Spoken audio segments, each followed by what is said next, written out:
Hello friends, இப்போ வந்து நம்ம மார்க்கெட்டில் போய் காய்கறி வாங்கிட்டு வந்தாச்சு, வெஜிடபிள்ஸ். இப்போ நான் பீன்ஸு தான் நான் கட் பண்ணிகிட்ருக்கேன்.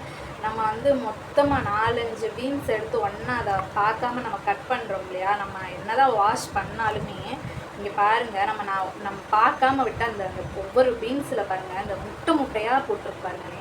நம்ம 4-5 பீன்ஸ் வந்து கட் பண்ணும்போது சில டைம் பார்க்காம கட் பண்ணிட்டோம்னா இந்த மாதிரி முட்டைகள்லாம் வயிற்றுக்குள்ளே போயிடுச்சுன்னா என்ன தான் குக் பண்ணாலுமே ஸ்டொமக் பெயின் வர்றதுக்கு நிறைய வாய்ப்புகள் இருக்குது.